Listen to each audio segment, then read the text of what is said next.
बात बहुत समय पहले की है।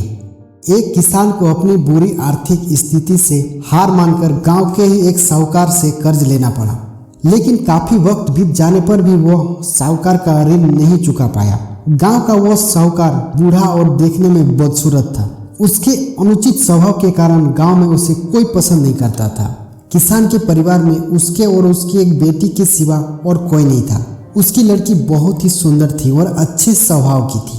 किसान ने उसे बड़े ही लाड प्यार से पाला था। वो अपने पिता के साथ ही खेतों में काम करती, पर एक दिन उस बूढ़े साहूकार की नज़र उसकी खूबसूरत लड़की पर पड़ी और वो उस पर मोहित हो गया। वो मन ही मन उससे विवाह करने की सोचने लगा, लेकिन उसे पता था कि किसान अपनी लड़की का विवाह उससे कभी नहीं कराएगा और उसे यह भी मालूम था कि किसान इस समय ऐसी स्थिति में नहीं है कि उसका कर्ज चुकता कर सके। इन सारी बातों को मन में रखकर वो स्वयं ही एक दिन किसान के खेतों की ओर जाने वाले रास्ते पर जा पहुंचा। रास्ता छोटे छोटे कंकड़ पत्थरों और रेलियों से भरा हुआ था। किसान और उसकी बेटी दोनों वहीं पर थी। उसने किसान से कर्ज के विषय में बात करते हुए उसके सामने एक शर्त रखी। शर्त यह थी कि अगर उसने अपनी लड़की का विवाह उससे करा दिया तो वो उसके सारे ऋण माफ कर देगा, और वो भी ब्याज सहित। साहूकार की इस अजीबोगरीब शर्त से किसान और उसकी बेटी भयभीत हो गई। उस धूर्त साहूकार ने आगे सुझाव देते हुए दोनों से कहा कि चिंता करने की कोई बात नहीं। इस शर्त का फैसला ना मैं करूंगा और ना आप। इसे आप अपने भाग्य पर छोड़ दें। इतना कहते हुए उसने अपनी जेब से एक पैसे की खाली पोटली निकाली और उसे दिखाते हुए कहा कि मैं इसमें एक काले रंग का और एक सफेद रंग का कंकड़ रखूंगा। उसके बाद तुम्हारी लड़की को बिना देखे इस पोटली से एक कंकड़ निकालना होगा, और शर्त यह रहेगा कि अगर उसने काले रंग के कंकड़ को निकाल लिया तब उसे मुझसे विवाह करना होगा और तुम्हारे कर्ज भी माफ कर दिए जाएंगे।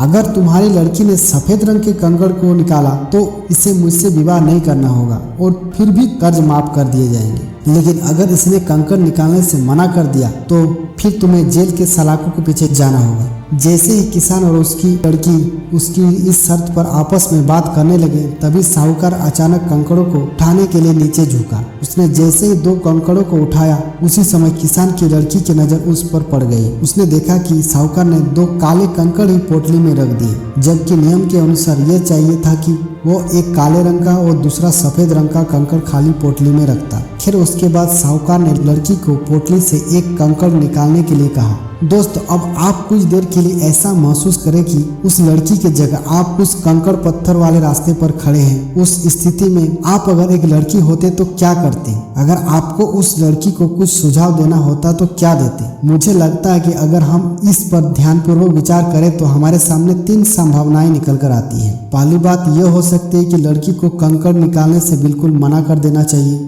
दूसरी बात यह हो सकती है कि लड़की को थोड़ा साहस दिखाते हुए यह बता देना चाहिए कि उस पोटली में दोनों कंकड़ काले हैं, जिससे साहूकार की धूर्तता की पोल खुल जाती। या तीसरी विकल्प यह हो सकता है कि लड़की साहूकार की धूर्तता के बारे में जानते हुए भी काले रंग के कंकड़ को निकाले और अपने आप को सेक्रीफाइस कर दे, ताकि उसके पिता ऋण से मुक्त हो जेल जाने से बच जाए। यह कहानी इस उम्मीद से लिखी गई है कि हम पारंपरिक सोच के ढंग और आज की लॉजिकल थिंकिंग में अंतर बता सकें। उस लड़की की इस दुविधा को हम ट्रेडिशनल लॉजिकल थिंकिंग से सॉल्व नहीं कर सकते। तो चलिए हम ही बता देते हैं कि आगे उस लड़की ने क्या किया। किसान की लड़की ने साहूकार के कहे अनुसार ही पोटली से एक कंकड़ निकाला और उसे बिना देखे हुए जानबूझकर कंकड़ पत्थर से भरे रास्ते पर धीरे से उछाल दिए, जिससे जल्द ही वो काले रंग का कंकड़ भी अन्य कंकड़ों में मिल गया।